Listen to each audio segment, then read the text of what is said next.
Sobre o pênalti, né, Tironi? Basta escalar o árbitro certo e a comissão de arbitragem certa nos jogos mais importantes. É uma coisa. Aí você tem menos discussão sobre a questão toda, né? E acho que a questão dos jogos anteriores era a escala bizarra de arbitragem. Aliás, a federação manteve o Matheus Candensan na escala, apitou Santos e Inter, apitou mal Santos e Inter, e acho que ele não vai apitar as finais do campeonato, eu presumo. Foi o árbitro de São Paulo e Palmeiras.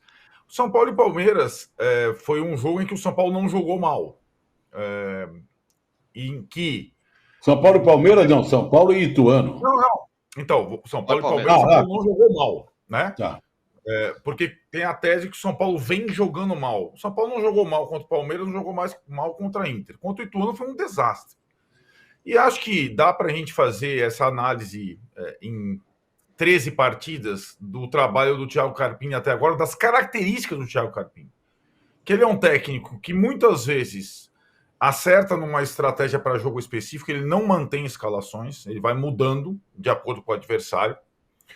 Mas ele tem um problema, assim, que é raro com substituições. É incrível a dificuldade dele em substituir.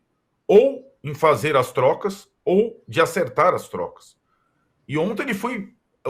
Se ele escalou mal dessa vez, e ele escalou mal, ainda mais pelas condições do gramado, as substituições do Carpini, rapaz, quando ele coloca o Rames Rodrigues e o Rafinha num pântano, os jogadores mais técnicos, mais velhos do time, ele flertou com perigo. Aí depois, com a entrada do Diego Costa, o terceiro zagueiro, na parte final, ele merecia o castigo da eliminação, ele, particularmente. E aí o pênalti salvou o Carpini, porque senão hoje talvez a gente estivesse falando da demissão do Carpini, como o Juca falou. Porque a classificação e o começo do zero numa fase mata-mata, ou mata, ela pode mudar as coisas. O futebol ele é mágico nessas coisas, né? Nessas situações.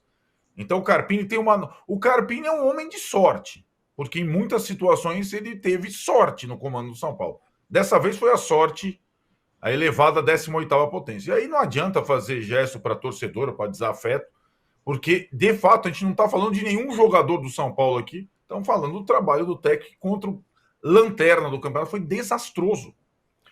E essa situação do durante o jogo, da leitura do jogo das substituições, é uma grande incógnita em relação à capacidade atual do Thiago Carpini. E ele não está dirigindo um Boeing, como estava dizendo o Juca, mas ele está na primeira vez num time grande na carreira, e ele tem bons jogadores, vários bons jogadores.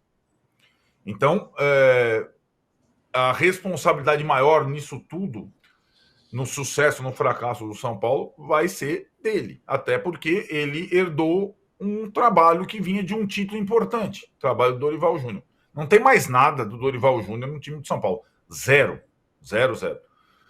E agora o Carpini tem, nessa fase decisiva, mais uma obrigação, porque o time grande que joga em casa tem que se classificar, jogando mal ou jogando bem.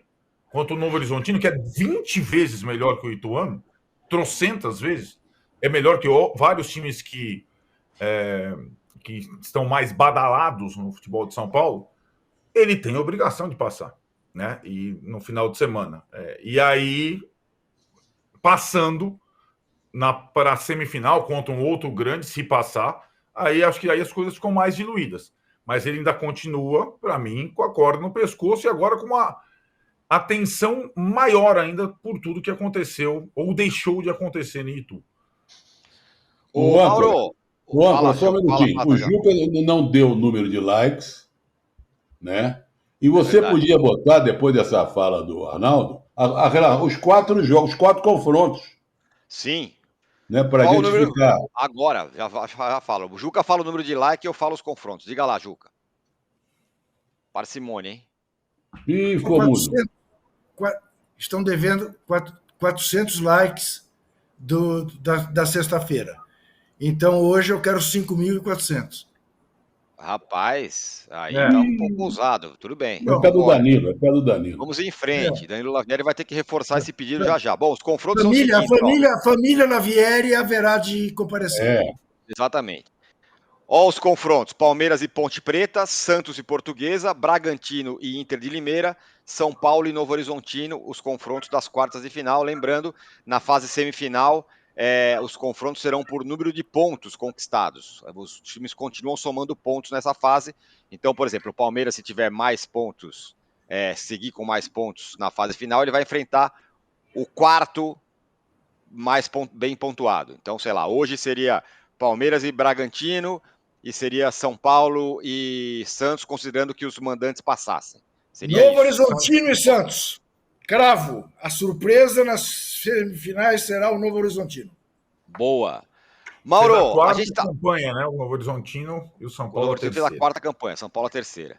Mauro, a gente fala sobre o favoritismo amplo do Palmeiras em São Paulo pelo Palmeiras. É a soma do que está jogando o Palmeiras pela organização e tal, e pelo que os outros não estão jogando. Não estou nem falando do Santos, mas estou falando do São Paulo. O Santos até foi segundo colocado.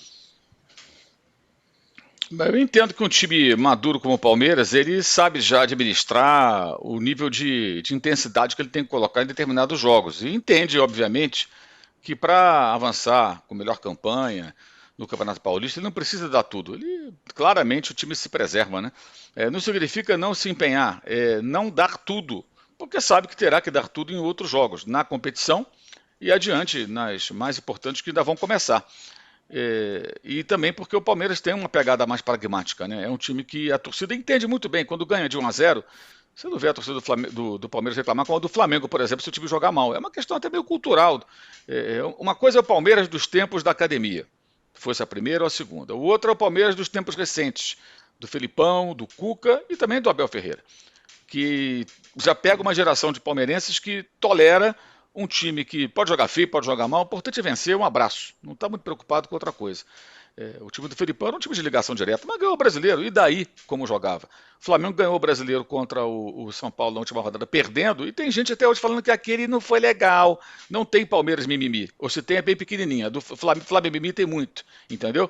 Então, eu acho que isso é saudável, tá? É um elogio que eu estou fazendo. É legal cobrar uma qualidade de jogo, mas é também bom entender de forma madura que no Campeonato Paulista, gente, que o Palmeiras venceu os 2 últimos, além de ganhar os 2 brasileiros, esse grupo de atletas com essa comissão técnica não vai ficar se matando. Quem se mata é o São Paulo para se classificar, pelos problemas já enumerados. Quem se mata é o Corinthians e não se classifica, e até o Santos, que está passando pelo pior momento da sua história, já que foi rebaixado para a segunda divisão. Então, assim, o Palmeiras não precisa disso. Então ele passa com tranquilidade, e quando é preciso acelerar, ele acelera. Vídeo ano passado, fez a final com o Água Santa, um jogo horroroso de ida, perdeu, e aí ele se mobiliza, abre mão até de um jogo de Libertadores, levando um time de meninos lá para a Bolívia, perde esse jogo, mas enfia a mamona no Água Santa, ganha de 4 lá, levanta a taça e não passa pelo vexame que seria perder o campeonato estadual para uma equipe pequena. Então eu vejo dessa maneira, acho que o Palmeiras tem maturidade e sabe que não precisa dar tudo. Isso aí já é o bastante. E você não percebe protesto de torcida, vai, só 1-0. O pessoal parece que já entende isso. Fosse talvez um Palmeiras os torcedores palmeirenses dos anos 60 ou 70, talvez tivesse uma reação, esse jogo eu não quero, tem que jogar melhor, poderia ser, mas eram outros tempos, naquela época nem tinha Campeonato Brasileiro, né, nos anos 60, então eu acho que é normal. Para mim isso é sinal de maturidade e um perfil, né, do clube, da torcida nesse recorte da história, e isso acho que para o Palmeiras é bom. Talvez não seja bom para quem está vendo o jogo. Você vê um jogo contra o Botafogo de Ribeirão Preto com o Palmeiras com um homem a mais e suando um pouquinho, né, para fazer o gol, para ganhar e tal, demora a sair o gol, mas sai, ganha o jogo, todo mundo vai para casa, 3 pontos da sacola, um abraço.